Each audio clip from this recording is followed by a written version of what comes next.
बिस्मिल्लाहिर्रहमानिर्रहीम। अस्सलाम वालेकुम बच्चों। अच्छा, हम आज के दिन में एंट्री टेस्ट का जो टॉपिक पढ़ने जा रहे हैं बच्चों, नेक्स्ट उसका नाम है torque and equilibrium. Torque and equilibrium बच्चों, ये इस चैप्टर का एक बहुत ही ज़बरदस्त किस्म का टॉपिक है, ठीक है। और आप लोग इसको बहुत अच्छे तरीके से समझ के करेंगे, ठीक है। ये मार्केट में मतलब बहुत कम बच्चों को कहने के आप लोग 20% बच्चे ऐसे होते हैं बस जिनको एंट्री टेस्ट के मतलब हवाले से ना टॉर्क और इक्विलिब्रियम का कॉन्सेप्ट बहुत अच्छे तरीके से क्लियर होता है, ठीक है। सिर्फ 20% बच्चे मैं आपको बोल रहा हूँ। तो इसका मतलब है कि आप लोगों को इसको जो है ना टॉर्क एंड इक्विलिब्रियम के टॉपिक को बहुत ही अच्छे तरीके से समझना पड़ेगा, ठीक है। अगर आप लोग इस टॉपिक को अच्छे तरीके से अभी क्लियर कर लेंगे तो आने वाले वक्त में आपको इसका बहुत ही ज़्यादा फ़ायदा होगा।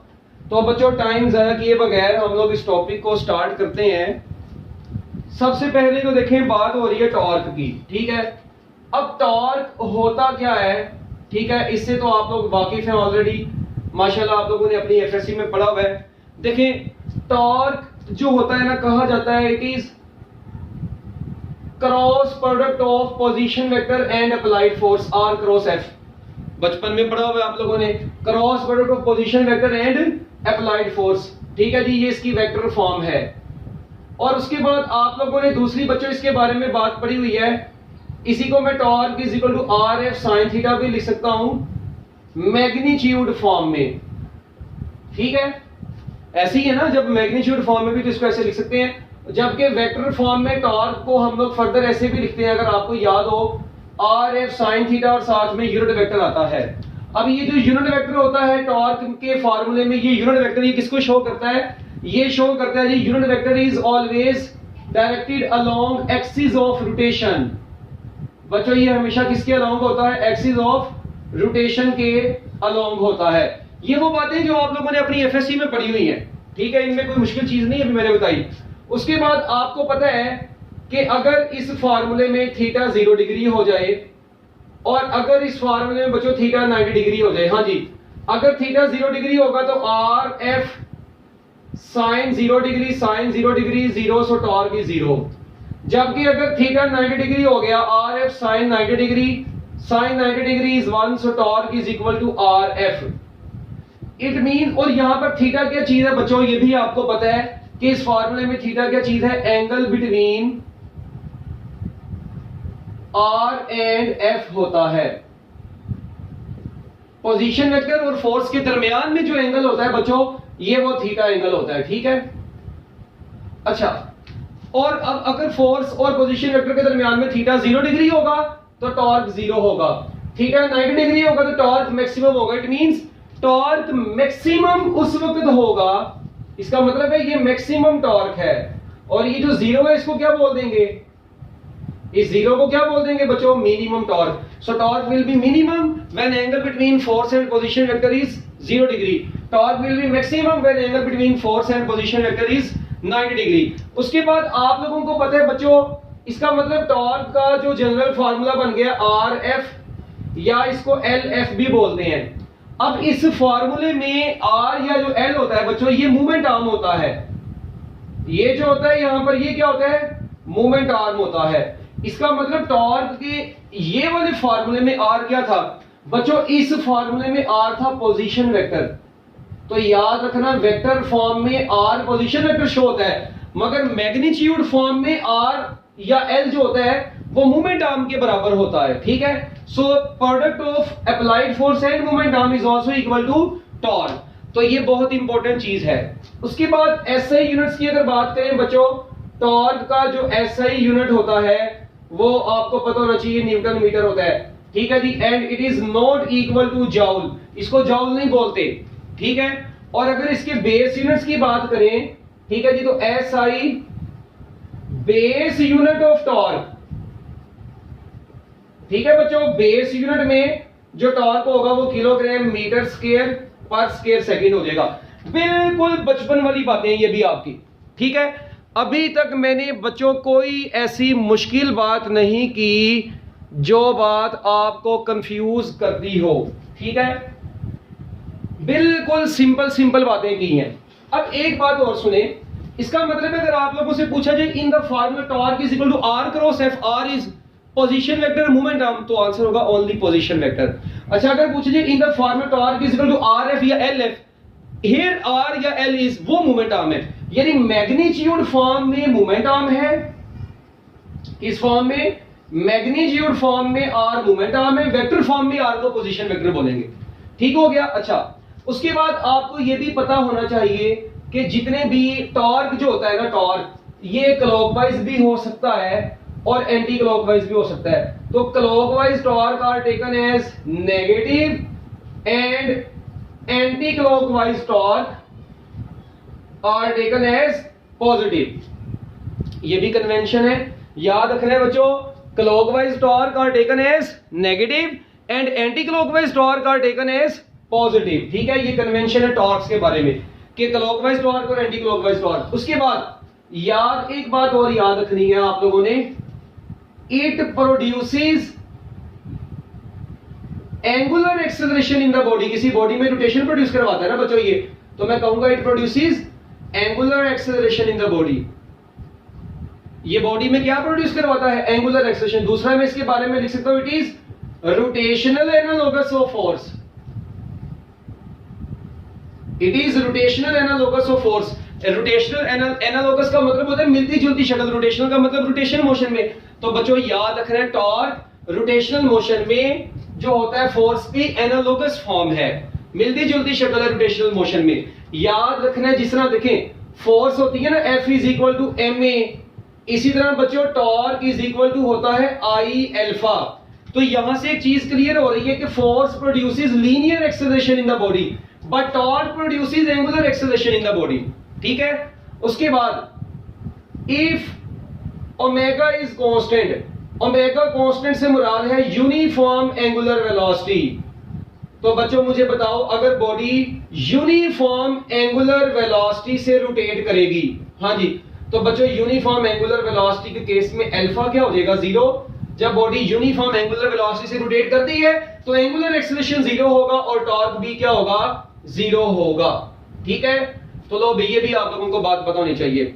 अच्छा इसके बाद मूवमेंट आर्म क्या चीज होती है, इसको थोड़ा सा मैं आप लोगों को डिटेल में बताता हूं। देखें भी हमारे पास ये सपोज करते हैं बच्चों एक स्पैनर है, ठीक है, इस स्पैनर के ऊपर, ठीक है, इस स्पैनर के ऊपर हम लोग क्या काम करते हैं बच्चों? फोर्स अप्लाई करेंगे।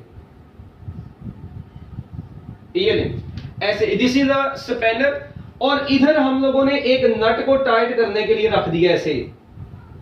बच्चों ये एक नट है हमारे पास जिसको हम लोगों ने टाइट या लूज करना है। अब यहां पर देखें हम लोग क्या करेंगे, हम लोग बच्चों इधर एक फोर्स अप्लाई करते हैं ऐसे।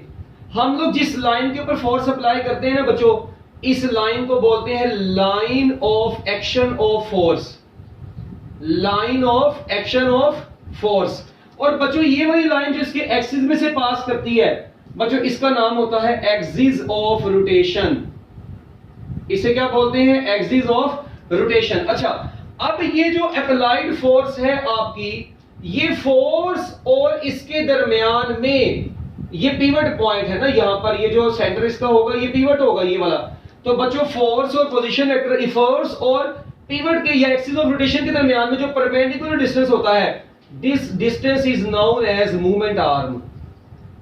तो एक चीज आप लोगों ने याद रखनी है, टॉर्क का जो फार्मूला है ये आर एफ है। यहां से पता चल रहा है टॉर्क का आर के साथ क्या रिलेशन है? डायरेक्ट। और बच्चों टॉर्क का एफ के साथ भी क्या रिलेशन है? डायरेक्ट। इसका मतलब क्या हुआ बच्चों? इसका मतलब ये हुआ कि अगर बॉडी के ऊपर फोर्स को कांस्टेंट रख के मूवमेंट आर्म को देखें, अगर फोर्स कांस्टेंट हो मूवमेंट आर्म ज्यादा होगा तो टॉर्क ज्यादा होगा। इसी तरह अगर मूवमेंट आर्म कांस्टेंट रखें, मतलब डिस्टेंस यही रखें, फोर्स को बढ़ाते जाए, टर्निंग इफेक्ट बढ़ता जाएगा। So turning effect of force is called torque. Torque is cross product of position vector and applied force. Torque is product of movement arm and applied force. Torque is product of movement of inertia and angular acceleration. तो ये different definitions हैं torque की सारी की सारी। तो force और movement arm के दरमियान में परपेंडिकुलर डिस्टेंस को हम लोग, ठीक है जी, याद रखना है बच्चों, ये कौन सा डिस्टेंस है? परपेंडिकुलर डिस्टेंस है। ये कौन सा डिस्टेंस है बच्चों? Perpendicular distance between line of action of force and axis of rotation is called moment arm. Perpendicular distance between line of action of force and axis of rotation is called moment arm. और by increasing the force on the spanner and keeping the moment arm constant, torque will increase. ये देखिए मैंने अभी यहां पे बताया, ये उस वक्त होगा जब F कांस्टेंट होगा, और ये उस वक्त होगा बच्चों जब मोमेंट आर्म कांस्टेंट होगा. ठीक हो गया. और एक यहां से ना torque is equal to I alpha से, इधर से एक और एमसीक्यू भी मतलब बनता है, अगर दो बॉडीज का मोमेंट ऑफ इनर्शिया डिफरेंट हो तो I1 over I2 is equal to alpha 1 over alpha 2. If you are given the ratio of angular acceleration of two bodies and moment of inertia ratio of two bodies, you can calculate their torque ratio. तो बच्चों torque ratio को find out करने के लिए आपको moment of inertia ratio और angular acceleration ratio भी given हो सकती है. इसके अलावा देखिए मैं ऐसे भी लिख सकता हूं कि torque is equal to RF. तो मैं बच्चों यहां से ये भी कह सकता हूं torque 1 over torque 2 is equal to R1 over R2 into F1 over F2. So if you are given moment arm ratio and force ratio, you can calculate torque ratio by using this formula. Torque 1 over torque 2 is equal to R1 over, क्योंकि direct relation है ना, तो जब दो चीजों के दरमियान में डायरेक्ट रिलेशन होगा उनकी रेशियो एक दूसरे के इक्वल आ जाती हैं. तो बच्चों ये थी बिल्कुल बेसिक बातें किसके बारे में? टॉर्क के बारे में. ठीक है. अब मुझे ये बताएं, अगर इधर से मैं अब ये फोर्स उतनी ही लगाता हूं, ऐसे फोर्स को नहीं मैं चेंज करता, 10 न्यूटन की फोर्स है वो वही रह रही है, सपोज करें ये फोर्स जितनी भी है इसको मैं चेंज नहीं कर रहा, मगर आप लोग देखें मोमेंट आर्म चेंज होता जा रहा है. कैसे? इसका मोमेंट आर्म इतना था, ठीक है, इस फोर्स का मोमेंट आर्म क्या हो जाएगा? कम हो जाएगा. इस फोर्स का मोमेंट आर्म और कम हो जाएगा, इसका मोमेंट आर्म और कम हो जाएगा, इसका मोमेंट आर्म और कम हो जाएगा. आप लोग देखिए फोर्स को कांस्टेंट रख के इसको आगे को लेके मोमेंट आर्म कम होता जाएगा, टॉर्क हो जाएगा कम होता जाएगा. और बच्चों एक वक्त आएगा अगर आपकी line of action of force axis में से पास कर जाएगी तो मोमेंट आर्म जीरो होगा, टॉर्क जीरो होगा. तो ये लाइन याद रखनी है. If line of action of force passes through pivot point, बच्चों if line of action of force passes through pivot, if line of action of force passes through pivot, torque will be zero. तो बच्चों torque क्या होगा? Zero होगा. if line of action of force, why zero? because when line of action of force passes through the pivot point, then moment arm will be zero. when moment arm will be zero, torque will be zero. तो बच्चों याद रखना है moment arm zero होगा तो torque भी zero हो जाएगा. If line of action of force passes through pivot point, moment arm is zero, torque will be zero. So these are the basic MCQs related to torque topic. ठीक है, इसको जरा note कर लें. हरी अब जल्दी करें इसको.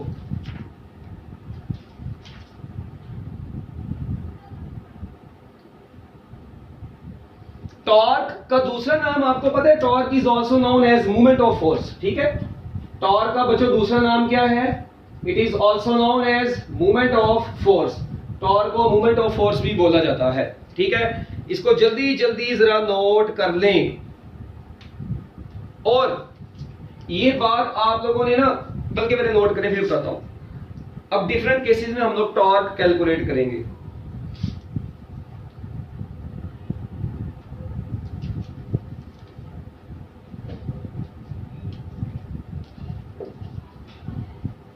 अच्छा, अब जरा आप लोग अगली चीज देखें. अब यहां पर बच्चों एक बात आप लोग याद रखें, जिस भी जगह पर आप लोगों ने टॉर्क निकालना है ना, जिस भी जगह पर टॉर्क निकालना है, अगर आपके पास फोर्स और पोजीशन वेक्टर के दरमियान में एंगल गिवन हो या मूवमेंट आर्म और फोर्स के दरमियान में एंगल गिवन हो, तो बच्चों मेरी एक बात याद रखना,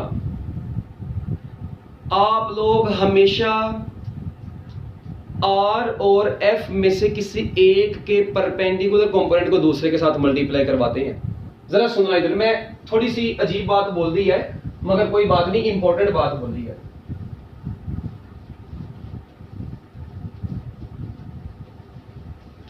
देखें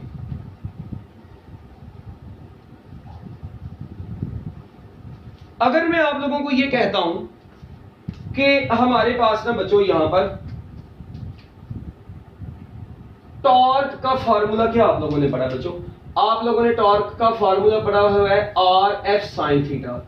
मैं आपको ये कह रहा हूं कि ये एक्चुअली ऐसे लिखा जा सकता है, torque is equal to R into F sine theta, या torque is equal to F into R sine theta. अब देखिए, ये मैंने एक कॉन्सेप्ट बताने लगा, ये दोनों चीजें आपकी टेक्स्ट बुक में उसने डायग्राम के जरिए से ड्रॉ की हुई है। अच्छा, अब इसका मतलब क्या है? इसका मतलब जब आर के साथ जो चीज आई है, आर के साथ फोर्स का वो कंपोनेंट आएगा जो इस आर के परपेंडिकुलर होगा, एक बात। इसी तरह इस एफ के साथ आर के ये कंपोनेंट बने, आर का वो कंपोनेंट आएगा जो एफ के परपेंडिकुलर होगा। यानी टॉर्क के फार्मूले में परपेंडिकुलर कंपोनेंट ऑफ, अब ये क्या है? परपेंडिकुलर कंपोनेंट ऑफ फोर्स, यानी आर के परपेंडिकुलर जो फोर्स का कंपोनेंट है वो है। ये क्या है? जो फोर्स के परपेंडिकुलर आर का कंपोनेंट है। ये देखें जरा, अब एक चीज पे जरा गौर करते हैं आप लोगों ने। मैं आपके सामने एक रिजिड बॉडी बनाता हूं ऐसे, ठीक है? मैं कहता हूं यार यहां पर पोजीशन वेक्टर है और ये मेरे पास फोर्स है, ठीक है? इस वक्त आप लोग देखें, इस आर को मैं आगे को बढ़ाता हूं ऐसे, ये थीटा है। मैं आप लोगों को कहता हूं what will be the torque in this diagram, बस ये मेरा क्वेश्चन है। ये फोर्स है, ये आर है, what is the torque in this diagram? Similarly बच्चों, मैं एक और आप लोगों के सामने डायग्राम बनाता हूं ऐसे, बिल्कुल ठीक है? This is R, this is F, okay, and this is the angle. अब ये देखें, अब मैं आपको एंगल जो दे रहा हूं ऐसे, अब मेरा आप लोगों से क्वेश्चन ये है, इन दोनों डायग्राम्स में टॉर्क बताएं। देखिए, ये पता क्या चीज है? मैं आपको एक बात बताने लगा हूं, जो काम की वो सुनना हमेशा के लिए, अब अपने पल्ले से बांध लेना। देखें, इस वक्त फोर्स और ये एक्चुअली आर को आगे को बढ़ाया हुआ है, दिस आर इज एक्चुअली ये आगे को है, इनके दरमियान में एंगल ऐसे नहीं ड्रॉ कर सकता, क्योंकि एंगल हमेशा दो टेल्स के दरमियान में ड्रॉ होता है। जब फोर्स के कंपोनेंट बनाने हैं तो आर को आगे को बढ़ा लेना है। तो ये आर को यहां से उठा के इधर पैरेलल कंसीडर किया है, एक्चुअली दिस इज आर। अब आप लोग इस फोर्स के कंपोनेंट बनाएंगे, एक कंपोनेंट ये बनेगा, एक ये बनेगा, थीटा के सामने वाला क्या हो जाएगा? एफ साइन थीटा, ये वाला क्या हो जाएगा? F cos theta. अब मुझे बताएं, एफ कोस थीटा तो आर में से पास कर रहे हैं, और फोर्स का जो कंपोनेंट मूवमेंट आर्म में से पास करेगा वो तो रोटेशन प्रोड्यूस नहीं करवाएगा। इट मींस यहां पर रोटेशन कौन प्रोड्यूस करवा रहा है? F sine theta. और क्या ये एफ साइन थीटा इस आर के परपेंडिकुलर नहीं है? इट मींस टॉर्क का जो यहां पर फार्मूला होगा R into F sine theta होगा। सिमिलरली अब आपने आर के कंपोनेंट्स बनाने हैं। जब आपने आर के कंपोनेंट्स बनाने, ये एफ है एक्चुअली, ये यहां पे है ऐसे, इसको उठा के मैं इधर ले आया बच्चों, ये ऐसे यहां पर इसको उठा के इधर ले आया, ये एक्चुअली एफ है। अब ये एफ आ गए, ये इनके दरमियान में एंगल, ये एंगल इस वक्त आर और एफ के दरमियान में, this vector, this line is actually force line because this line is parallel to this line. अब देखिए, अब आर के कंपोनेंट्स ड्रॉ करें। अब बच्चों आर के कंपोनेंट ड्रॉ करेंगे, एक ये बनेगा, एक ये बनेगा, थीटा के सामने वाला क्या होगा? R sine theta. ये जो होगा ये कौन सा होगा? R cos theta. अब मुझे बताएं, क्या ये आर साइन थीटा, क्या ये आर साइन थीटा इस फोर्स के परपेंडिकुलर नहीं है? क्या ये आर कोस थीटा परपेंडिकुलर है? नहीं, आर साइन थीटा परपेंडिकुलर है। इट मींस बच्चों टॉर्क का क्या फार्मूला होगा? टॉर्क का फार्मूला होगा R sine theta into F. तो दोनों केसेस में आपका आंसर तो सेम आया है, मगर फर्क क्या है? आपने बस कंपोनेंट्स बनाए और वो यूज किया कंपोनेंट जो एफ के परपेंडिकुलर है। अगर आर के कंपोनेंट ड्रॉ किए, देखो ये एफ के परपेंडिकुलर, तो ये यूज करेंगे। अगर फोर्स के ड्रॉ किए, देखो उसका कौन सा कंपोनेंट आर के परपेंडिकुलर है, बस बात खत्म। अब ये देखें, अब मैं डिफरेंट टाइप के आपके सामने ना मतलब एमसीक्यूज रखने लगा हूं। फॉर एग्जांपल मैं कहता हूं जी ये, अब जरा देखें इधर, ये है पिवट पॉइंट, यहां पर ये है पिवट पॉइंट ओ, ये पॉइंट पी है, इनके दरमियान में जो डिस्टेंस है बच्चों ये डी है, और एक फोर्स एफ इधर अप्लाई की है ऐसे, ठीक है? और अब ये फोर्स और ऐसे ये थीटा दिया हुआ है, बस ये डायग्राम आपके पास बनी बनाई आई है। ये पिवट पॉइंट है, ठीक है? और इस पॉइंट पी पर फोर्स अप्लाई की, ये बताएं इस डायग्राम में टॉर्क क्या होगा? अब देखिए, मैं अब आप लोगों से मतलब आप लोगों ने फाइंड आउट क्या करना है, आप लोगों ने इसका टॉर्क फाइंड आउट करना है। ऑप्शन सुन लें, D F cos theta, D F sine theta, 0। लो अभी बच्चों ये आपके पास एक छोटा सा एमसीक्यू आया है, सपोज करें ऐसे, इससे रिलेटेड एमसीक्यू यूएचएस के पेपर में आ चुका है एक, ठीक है, तो इसलिए ये बता रहा हूं। अब देखें ये डायग्राम आपके पास बनी बनाई आ गई है, बस मुझे आप लोगों ने इस डायग्राम का टॉर्क कैलकुलेट करके देना है। अब इसमें कोई रोने वाली बात नहीं है, ठीक है। इसको कैलकुलेट कैसे करना है, सीधी सी बात है। सबसे पहले देखें ये actually this distance is moment arm. अच्छा अब ये इसी को मैं आगे को बढ़ा देता हूं, मैंने इसको आगे को बढ़ाया, ये थीटा आपको बनाना है यार फोर्स के कंपोनेंट तो ड्रॉ करो। हाँ जी, जब फोर्स के कंपोनेंट ड्रॉ करेंगे तो ऑब्वियस सी बात है ये कंपोनेंट बनेगा और एक ये कंपोनेंट बनेगा। अब थीटा के सामने हमेशा साइन होता है, तो ये बन जाएगा एफ साइन थीटा।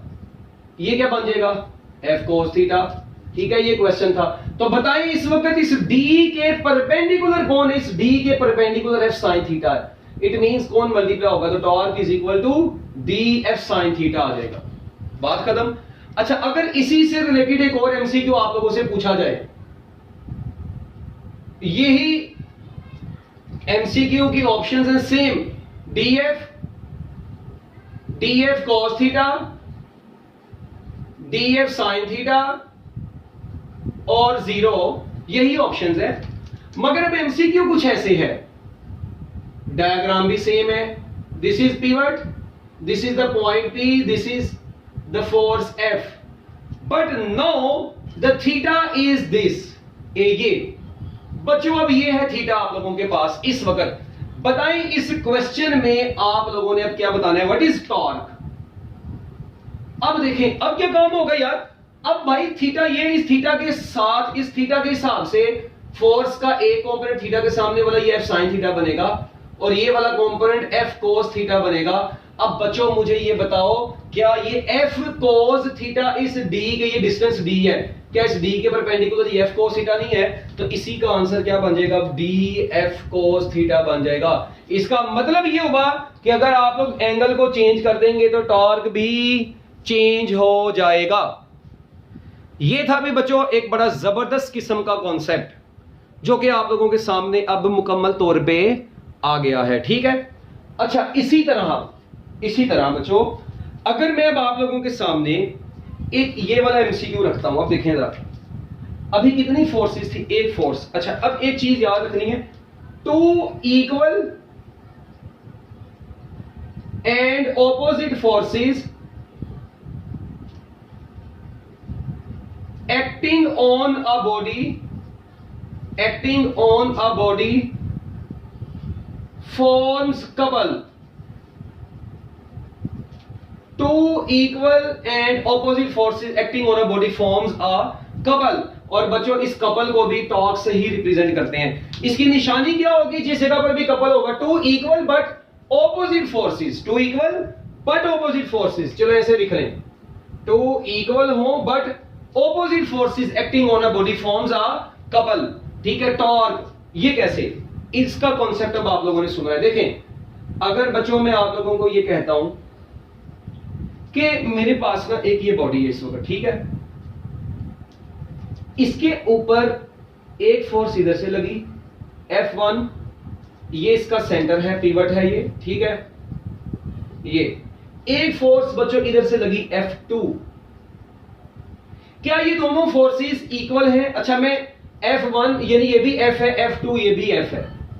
अब ये पूरी एक रॉड है ये, ठीक है जी, this is a complete rod. इस रॉड के ऊपर एक फोर्स नीचे को एक इधर को लगी, two equal but opposite forces लगी, क्या होगा ये देखें, एक फोर्स ऐसे लगी नीचे को इधर, एक फोर्स इधर, और बच्चों ये ऐसे होके तो ऐसे घूम जाएगी, ये देखें एक ऐसे, इसका मतलब है कि बॉडी तो ऐसे रोटेट कर जाएगी। तो जब किसी बॉडी के ऊपर two equal but opposite forces लगी, रोटेशन अब हुई, मगर उस रोटेशन प्रोड्यूस करवाने वाली चीज का नाम क्या है, कपल है। अब इस कपल की डेफिनेशन क्या होती है, अब मेरी बात सुने, इस पिवट से इधर तक का डिस्टेंस क्या होता है, मोमेंट आर्म, बट इन दो फोर्सेस के दरमियान ये जो टोटल डिस्टेंस होता है बच्चों, इसको बोलते हैं कपल आर्म। इसे क्या बोलते हैं, कपल आर्म बोलते हैं। देखिए अब अगर तो बात करें ना, अब ये कपल आर्म क्या चीज है और टॉर्क, अब दोनों में फर्क, इसमें जो बच्चों ये जितने भी डिस्टेंसेस थे ये मूवमेंट आर्म थे, यानी फोर्स से पिवट तक का डिस्टेंस मूवमेंट आर्म होता है। ऐसे चलो ऐसे लिख लो अब आप लोग, बल्कि ये मूवमेंट आर्म होता है, ठीक है, ये मैं मानता हूं। Perpendicular distance between axis of rotation, ये एक्सिस है इसका ऐसे, तो एक्सिस से लेकर फोर्स तक के डिस्टेंस को मूवमेंट आर्म बोलते हैं। बट दो परपेंडिकुलर फोर्सेस के दरमियान में जो डिस्टेंस होता है, ये distance between two perpendicular forces, this distance is known as couple arm.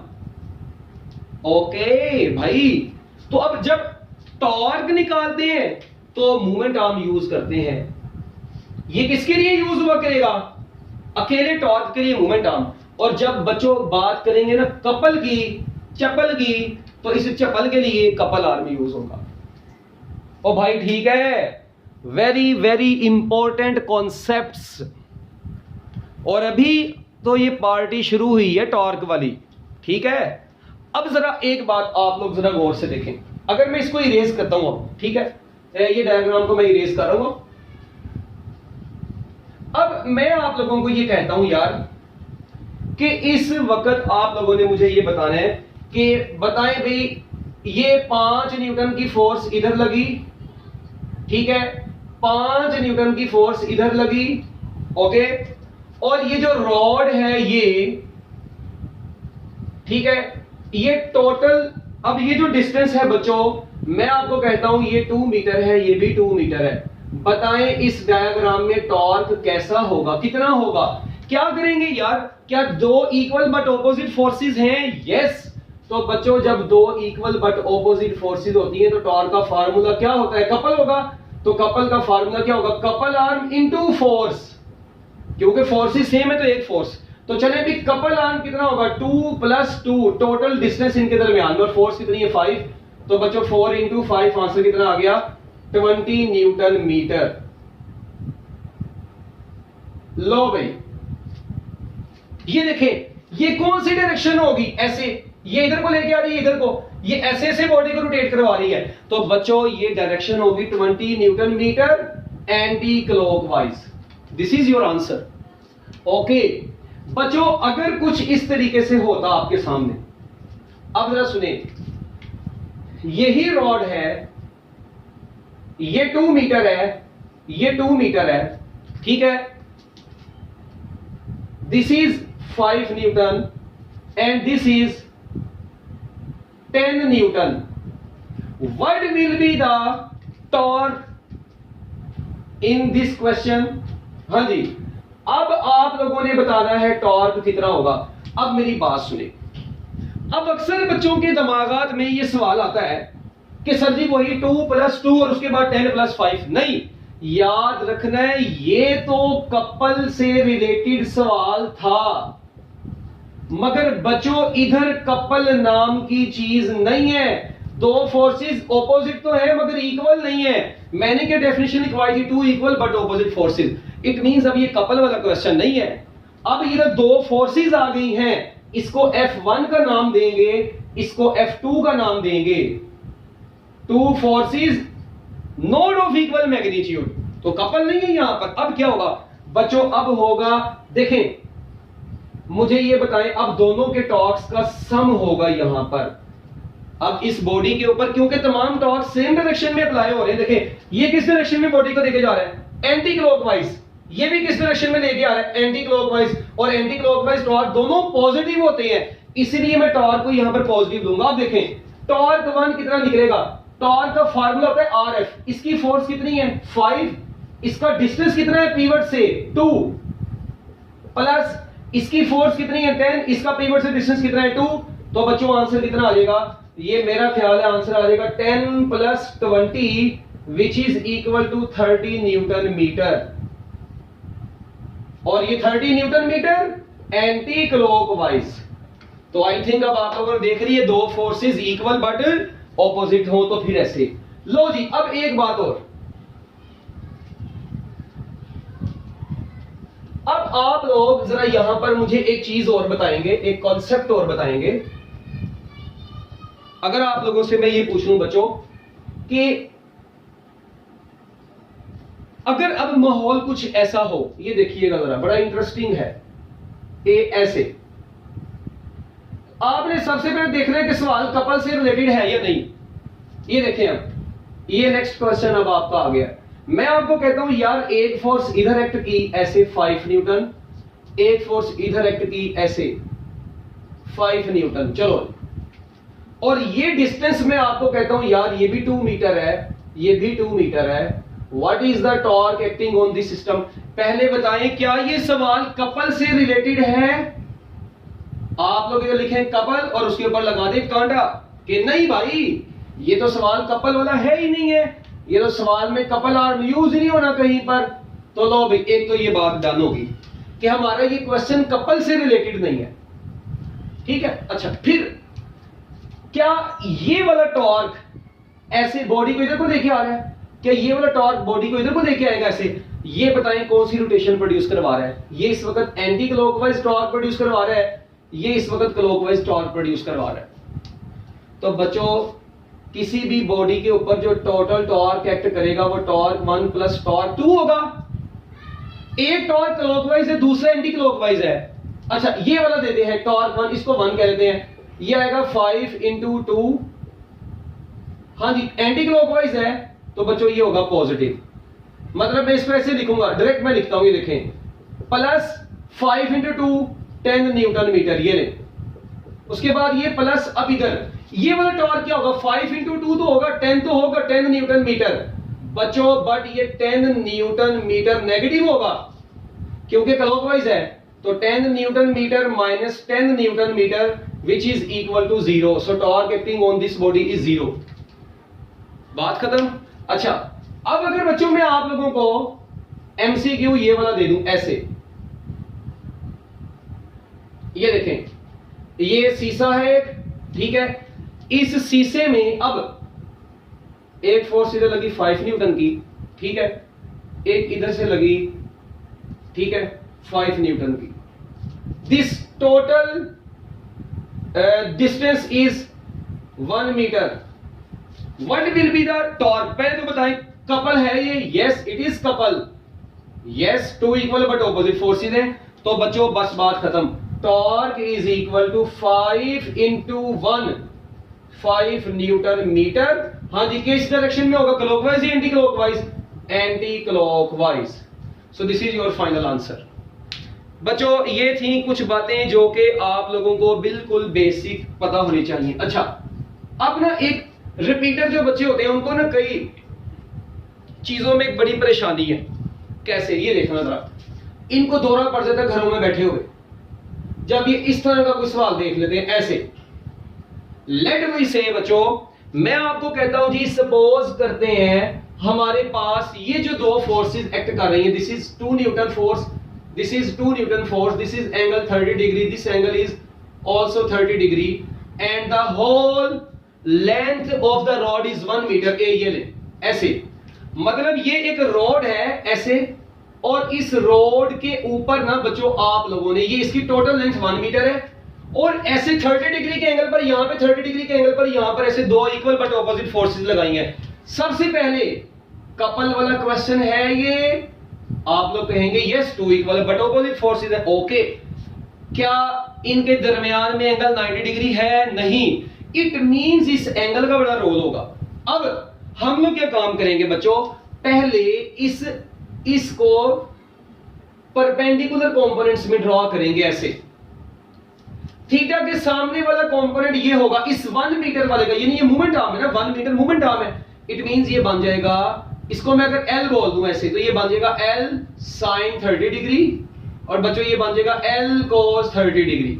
एक बार दोबारा देख लें, थीटा के सामने वाला कंपोनेंट जो मूवमेंट आर्म का बनेगा वो L sin 30 डिग्री बनेगा, ठीक है। ये बनेगा L sin 30 डिग्री, मैं इसको बड़ा करके लिख लेता हूं, L sin 30 डिग्री, और बच्चों ये बन जाएगा L cos 30 डिग्री। अब L कितना है? अब ये फोर्स F है। पहले तो मुझे बताएं यहां पर फार्मूला क्या होगा बच्चों? कपल का फार्मूला होगा फोर्स जो A की मैग्नीट्यूड की होगी, और मूवमेंट आर्म नहीं, कपल आर्म, और बच्चों कपल आर्म L है, तो इस वक्त ये F साथ में क्या आ गया? L sine 30 degree. अब देखिए फोर्स कितनी है 2, एल कितना है 1, और साइन 30 डिग्री 1/2 होता है, तो 2 इंटू 1 इंटू 1/2, 2 2 से कट गया, 1 न्यूटन मीटर बच गया। So this is your final answer. This is the trick to calculate torque और कपल। तो बच्चों ऐसे कपल या टॉर्क के क्वेश्चंस अब आप लोगों की जिंदगी में कभी आ गए, ठीक है, तो आप लोग, मुझे पता है कि अब आप लोग बड़े अच्छे तरीके से सॉल्व कर लेंगे, बल्कि आप तो लोगों को भी सिखाएंगे। इसको जरा करें नोट। फिर इसके बाद अगर मैं आप लोगों के सामने एक और क्वेश्चन रखता हूं ऐसा, ये देखें, ये वाला, ये रॉड है जी, ठीक है, सड़क वाला रोड नहीं, दूसरा रॉड है, ठीक है, ऐसे एक यूनिफॉर्म बीम है, ठीक है, इसकी लेंथ अभी देख लेते हैं डेटा के मुताबिक। ये 2 इक्वल बट ऑपोजिट फोर्सेस ऐसे लग रही हैं, ठीक है।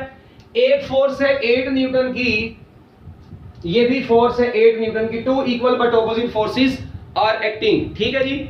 और ये जो टोटल लेंथ है बच्चों, ये है 0.6 मीटर आपके पास, इसकी टोटल लेंथ, ठीक है। एंगल जो आपको मैं बनाकर देने लगा हूं ना, वो बड़े जबरदस्त किस्म के एंगल है। अच्छा अब देखें, ये एंगल है 30 डिग्री, ठीक है। अच्छा अब बुक वाले ने ये दिया हुआ एंगल, उसने जो सवाल दिया था ना वो ऐसे था, ये एंगल 30 डिग्री, और इधर से उसने ना ये एंगल 30 डिग्री दिया ऐसे। वो कहते हैं जी बताएं इसमें कपल क्या होगा। This is your question. सोचिए जरा क्या करेंगे यार, यहां पे किस तरीके से इसको सोल्व करेंगे। क्वेश्चन अलग बना लें, मतलब ये अलग बनाएं और उसकी डायग्राम अब अलग बनाएं। अब देखें, अब आपको पता है यार, अगर ये वाला एंगल 30 डिग्री है, तो यार मुझे ये बताओ ये वाला एंगल भी कितना होगा। ऑब्वियस सी बात है, अगर ये एंगल 30 डिग्री है, ठीक है, तो बच्चों ये वाला एंगल भी कितना होगा 30 डिग्री। अच्छा अब मैं एक काम करता हूं, मैं ना अब इसको जरा ऐसे रिमूव करता हूं पहले, ठीक है, ये ऐसे यार,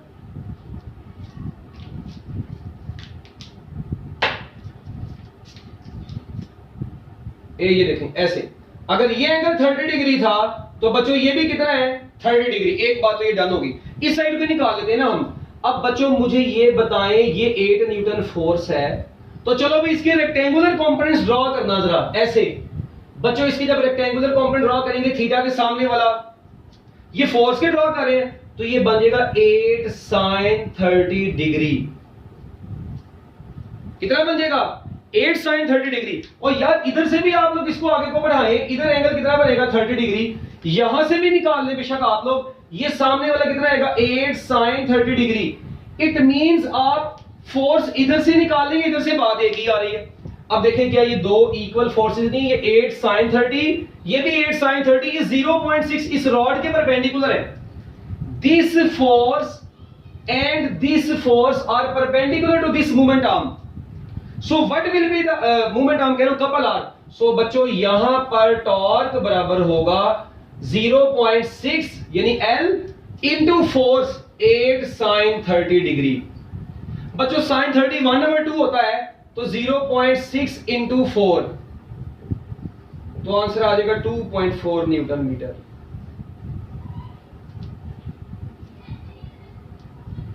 ओ भाई ये कैसे आ गया, तो यार 0.6 है ना, इसको मैं ऐसे लिख सकता हूं 6/10 इंटू 4, तो साफ नजर आ रहा है 6 चौका 24 होता है, 24/10 करेंगे तो 2.4 ही आएगा। कई लोगों को ये कैलकुलेशन ही माशाल्लाह नहीं आती, सोच में पढ़ते थे हम लोग कैलकुलेशन कैसे करें। So make your calculations easy, अपनी कैलकुलेशंस को आसान बनाएं और प्रैक्टिस के साथ इसको करें। तो बच्चों ये थी आप लोगों की बिल्कुल बेसिक चीजें। चलें अभी मैं अब आपको टॉर्क से रिलेटेड सिर्फ 2 सवाल और करवाऊंगा, उसके बाद आप लोगों को खुदा हाफिज बोल दूंगा। देखें अगर कुछ इस तरीके से डायग्राम आपको आ जाए पेपर में, बनाएं।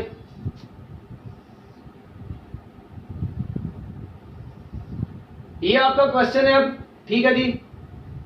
एक फोर्स इधर अप्लाई की ऐसे, और उसके बाद बच्चों एक फोर्स हमने, ये इसका पिवट है ऐसे, सेंटर है इसका, एक फोर्स इस एंड पर अप्लाई कर दी ऐसे, ठीक है, एक फोर्स इधर से ऐसे अप्लाई की, ठीक है, इसको पिवट को बल्कि थोड़ा सा ना आगे करके ड्रॉ कर लें, इधर को करके, क्योंकि ये सेंटर में नहीं है, जरूरी नहीं है कि पिवट हमेशा सेंटर में ही होना।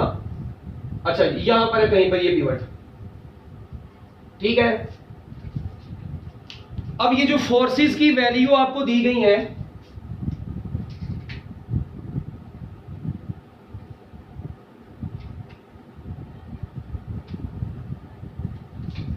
इसको सारे को एक ही कलर से बना देता हूं ताकि क्वेश्चन आपको एक ही लगे। ये लो जी, ये डायग्राम आपको ऐसे पेपर में बनाई आई है। अब इनकी हम लोग वैल्यूज लिख देते हैं बच्चों। ये 0.4 मीटर है, ये भी 0.4 मीटर है, और ये भी 0.4 मीटर है, ठीक हो गया। ये मैंने सारी लेंथ्स लिख दी है। ये ना कई बुक्स में आपको नजर भी आ जाएगा ये वाला एमसीक्यू। ये परपेंडिकुलर डिस्टेंस है और ये 0.3 मीटर है, ठीक है। अब फोर्सेस की जो वैल्यू है, एक है 2 न्यूटन, 4 न्यूटन, ठीक है, और ये F1 है। This is 2 Newton, this is 4 Newton, this is F1। लो जी, ये अब आपके पास पूरा एमसीक्यू बन गया है। कहते हैं the rod is in equilibrium about point P। This is the point P, ये point P। Rod is in equilibrium about P, ठीक है। Find torque acting on this system. बच्चों, इस पूरे सिस्टम का टॉर्क आप लोगों ने बताना है। एक ये एमसीक्यू है बड़ा इंपॉर्टेंट, इसका जरा सोचें कि अब इसको कैसे करेंगे।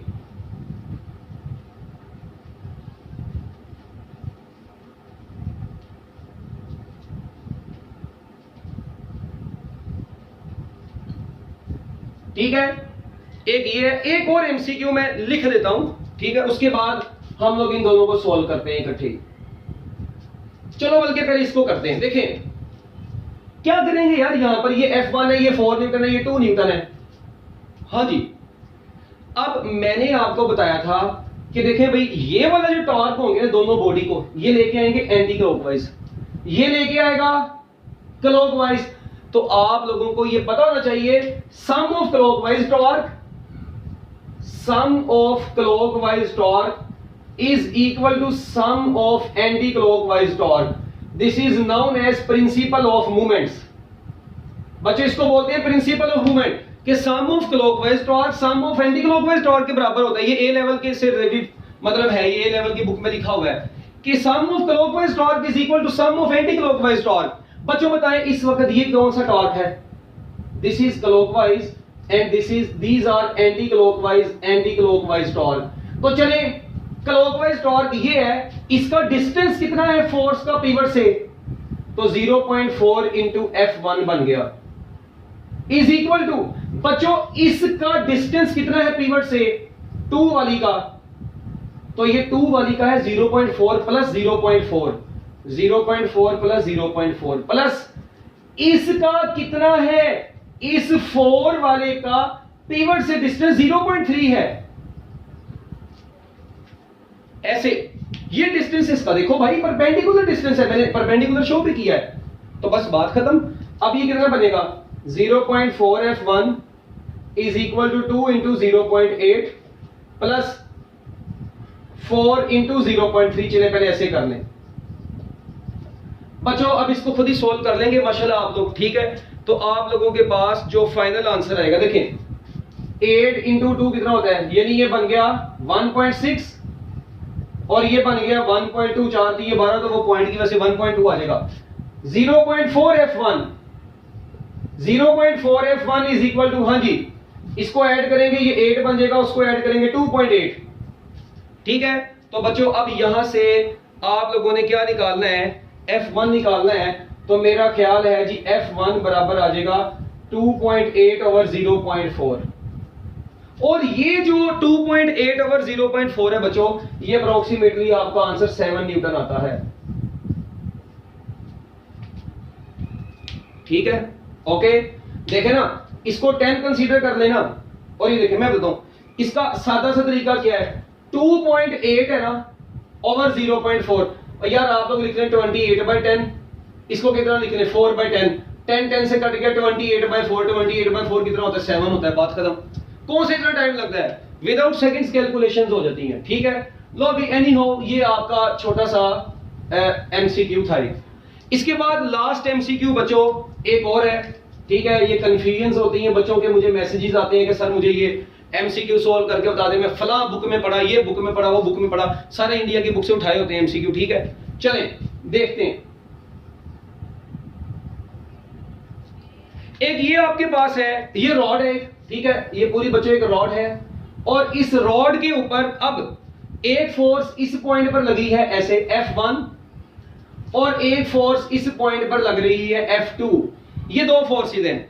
इस रॉड की टोटल लेंथ जो है ना बच्चों वो L है। इस रॉड की टोटल लेंथ कितनी है L, ऐसे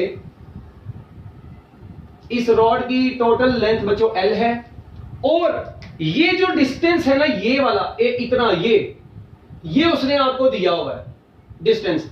जरा देखते हैं, उसने ये वाला दिया हुआ है L/8 L/4। This distance is L/8 and this distance is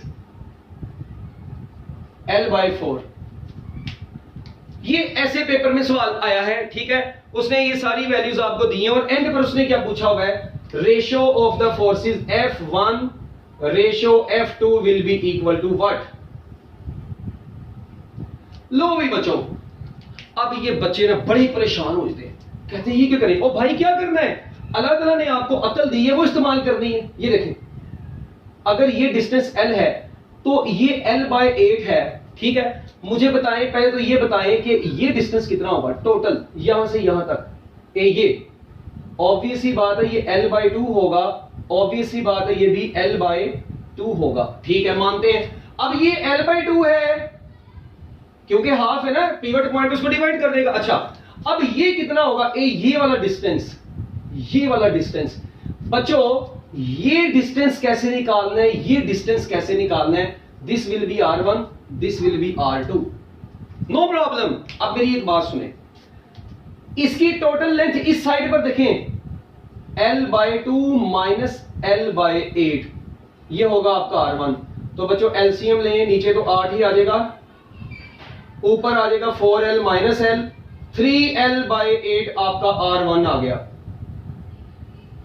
low भी बच्चों, आपका जो R1 आएगा वो कितना आ जाएगा, आपका R1 आ गया 3L/8। अच्छा, इधर से अब R2 कैसे निकलेगा, इस L/2 में से L/4 को निकाल दें, L/2 माइनस L/4, हाँ जी, एलसीएम तो लेना आता होगा, नीचे 4 आएगा, ऊपर 2L माइनस L, तो आंसर आ गया L/4।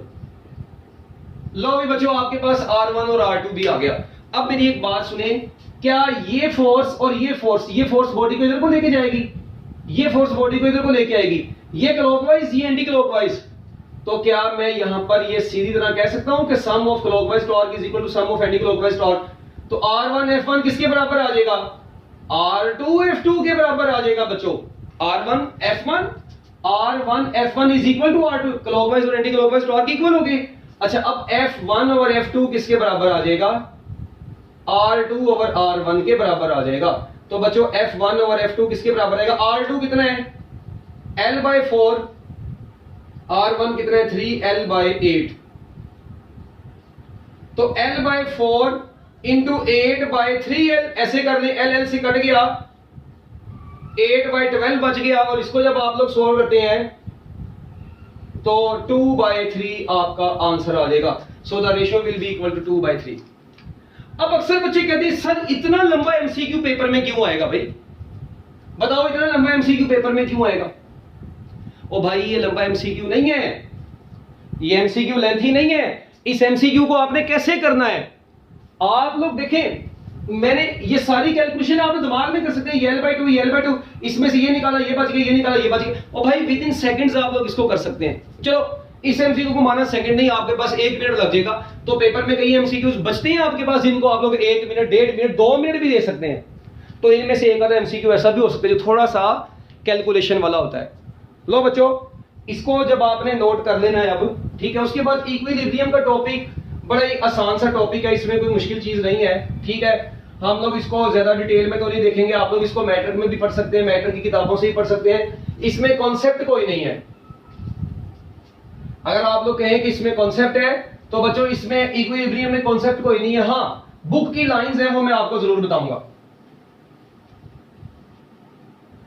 देखें, आपको ये पता है इक्विलिब्रियम, इक्विलिब्रियम। अच्छा, अब इक्विलिब्रियम में क्या, आपको पता है इक्विलिब्रियम की टाइप्स कितनी है बच्चों? इक्विलिब्रियम की टाइप्स, ठीक है, इसकी कंडीशंस, ये दो चीजें हम लोगों ने देखनी है अपनी एफएससी के मुताबिक। बड़ी छोटी सी चीज है। A body is said to be in equilibrium if it is at rest or moving with uniform velocity। बच्चों इसकी दो टाइप्स हैं, स्टैटिक इक्विलिब्रियम और बच्चों दूसरी कौन सी है? Dynamic equilibrium. ठीक है, आपको पता है कोई बॉडी स्टैटिक इक्विलिब्रियम में कब होती है? Body is said to be in static equilibrium if it is at rest.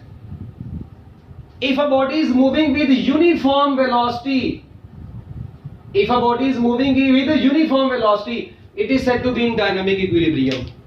तो बच्चों अगर कोई बॉडी रेस्ट पर होती है, उसकी वेलोसिटी भी जीरो होती है, उसका एक्सेलरेशन भी जीरो होता है। The type of equilibrium in which velocity and acceleration both are zero, this type of equilibrium is known as static equilibrium. The type of equilibrium in which velocity is not zero but acceleration is zero, क्योंकि uniform velocity है ना, तो velocity zero तो ना हुई ना। तो the type of equilibrium in which velocity is not zero but acceleration is zero is known as dynamic equilibrium। उसके बाद इसकी कंडीशंस की तरफ चलते हैं बच्चों। इसकी दो कंडीशंस हैं, पहली को बोलते हैं फर्स्ट कंडीशन, दूसरी को बोलते हैं second condition. First condition of equilibrium is also called equilibrium of forces. इसे क्या बोलते हैं? Equilibrium of forces. इसे क्या बोलते हैं? Equilibrium of torques. इसे बोलते हैं इक्विलिब्रियम ऑफ टॉर्क्स। इसमें क्या होता है? Sum of all the forces acting on the body is zero, जबकि इसमें क्या होता है? Sum of all the torques acting on the body is zero होता है। ठीक है, जब फोर्सेस का सम जीरो होता है तो एक्सेलरेशन जीरो होता है, एंड टॉर्क्स का सम जीरो होता है तो एंगुलर एक्सेलरेशन जीरो होता है। और जब किसी बॉडी के ऊपर सम ऑफ ऑल द, यानी first condition of equilibrium satisfied हो और बॉडी के अंदर लीनियर एक्सेलरेशन जीरो हो, तो हम लोग कहते हैं बॉडी किस इक्विलिब्रियम में है? याद रखना है, बॉडी ट्रांसलेशनल इक्विलिब्रियम में होती है। किस इक्विलिब्रियम में होती है बच्चों? Translational equilibrium. When first condition of equilibrium is satisfied, there is no linear acceleration in the body and body is said to be in translational equilibrium. If second condition of equilibrium is satisfied, there is no angular acceleration in the body and body is said to be in rotational equilibrium. ठीक हो गया? तो लो बच्चों, ये थी कुछ बिल्कुल basic बातें जिनका आप लोगों को अच्छे तरीके से पता होना चाहिए। ठीक है, तो मेरा ख्याल है इसमें कोई मुश्किल चीज नहीं है। अब देखें, अगर एक बॉडी है, ये एक बॉडी है, मैं कहता हूं यार इस बॉडी के ऊपर two equal but opposite forces लगती हैं ऐसे। एक फोर्स 5 न्यूटन की इधर को लगी, एक फोर्स 5 न्यूटन की इधर को लगी। क्या इसके ऊपर दो फोर्सेस जो लग रही है उनका सम जीरो आ रहा है? ऑब्वियस ही बात है, sum of all the forces acting on the body zero. इस बॉडी के ऊपर दो इक्वल बट ऑपोजिट फोर्सेस लग रही हैं, so this body is in first condition of equilibrium. Sum of the forces acting on the body is zero, this body is in first condition of equilibrium. अच्छा, अगर बच्चों मैं आपको ये कहता हूं ये एक शीशा है, ठीक है, अब देखें जरा, ये फोर्स लग रही है आपके पास F, ये फोर्स भी आपके पास लग रही है F, ठीक है, ये डिस्टेंस है R, ये डिस्टेंस है R। अब मुझे बताएं ये क्या है? Anti clockwise. ये क्या है? क्लॉकवाइज। बच्चों इसके ऊपर तमाम टॉर्क्स देखें, इधर तो sum of all the forces करें ना, तो आपको पता है अगर इधर वाली पॉजिटिव लेंगे तो दूसरी वाली क्या लेंगे? नेगेटिव लेंगे, तो वो तो जीरो ही आ जाएगा। तो इस बॉडी के ऊपर तमाम फोर्सेस का सम तो जीरो आ गया। इधर देखें, सम ऑफ ऑल द टॉर्क्स, हाँ जी, कितने टॉर्क होंगे? दो। एक एंटी क्लॉकवाइज वाला होगा RF पॉजिटिव और ये वाला होगा माइनस RF। तो बच्चों ये दोबारा कट गया, RF माइनस RF, ये दोबारा कट गया, तो आंसर क्या आ गया? जीरो। तो sum of all the torques acting on the body zero, this body is in second condition of equilibrium. तो बच्चों यहां पर second condition of equilibrium satisfied है। और यहां पर कौन सी कंडीशन सेटिस्फाइड है? फर्स्ट कंडीशन ऑफ इक्विलिब्रियम भी सेटिस्फाइड है। मुझे बताएं एक बॉडी कंप्लीट इक्विलिब्रियम में कब होती है?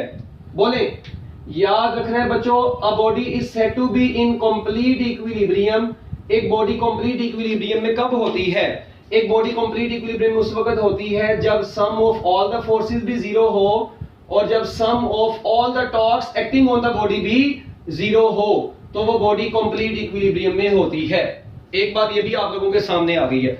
अच्छा, अब एक आखिरी बात, आपकी टेक्स्ट बुक में ना उसने एक पिक्चर वाली बात की है कि एक पिक्चर है हमारे पास, इसका वेट W है, हमने बच्चों इसको इस तरह लटका दिया है, ठीक है, दो रस्सियों की मदद से।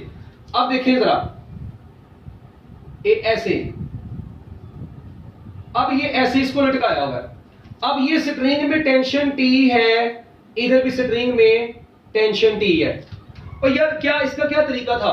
आप लोगों से उसने पूछा था टेंशन इन द स्ट्रिंग बताएं क्या होगी, ये सवाल था। भाई मेरी बात सुने, आप लोग ये काम करेंगे, ये एंगल थीटा आपको नजर आ रहा है, ये एंगल भी थीटा आपको नजर आ रहा है, इस तरह ये एंगल थीटा है, ये भी एंगल थीटा है।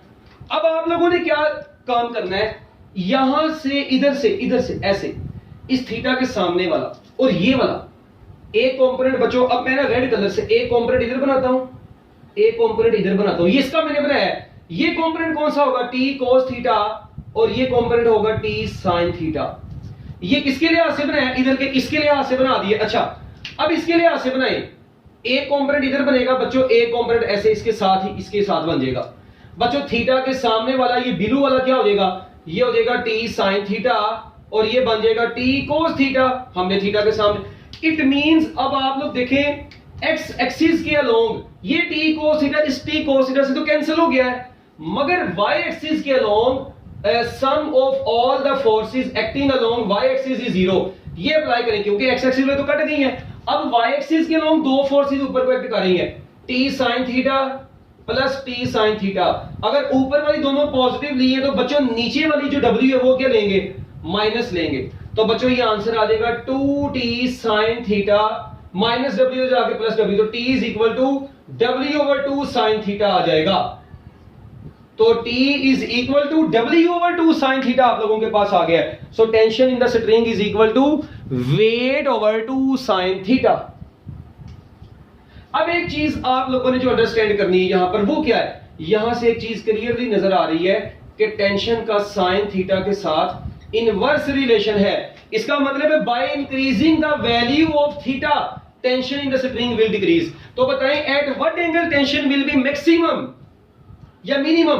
तो बच्चों याद रखना, स्ट्रिंग में टेंशन T मिनिमम उस वक्त होगी जब ये थीटा मैक्सिमम होगा 90 डिग्री। तो याद रखना, अगर रस्सियों को ऐसे लटका देंगे ना 90 डिग्री के ऊपर, तो रस्सी में टेंशन T सबसे कम होती है। तो और T और थीटा के दरमियान में फिर ग्राफ कैसा बनेगा बच्चों? T और sin थीटा के दरमियान में ग्राफ कुछ इस तरीके से बनता है, इनवर्स रिलेशन है। तो बच्चों इनवर्स रिलेशन की वजह से ग्राफ इनके दरमियान, मतलब sin थीटा बढ़ता जा रहा है, T कम होता जा रहा है, तो ग्राफ इनके दरमियान में ये बनता है थीटा, ओके, या sin थीटा, जो मर्जी कर लें। तो लो भाई बच्चों, ये थे आप लोगों का इक्विलिब्रियम और टॉर्क का मुकम्मल टॉपिक, ठीक है। तो मैं उम्मीद करता हूं कि आप लोगों को ये सारा टॉपिक मुकम्मल तौर पर समझ आ गया होगा, ठीक है। बाकी बहुत सारी दुआएं आप लोगों के साथ, ठीक है। अल्लाह ताला आपको कामयाब करे। हमारा काम है आप लोगों को गाइड करते रहना, चीज़ें आप लोगों को नई से नई बताते रहना, ठीक है।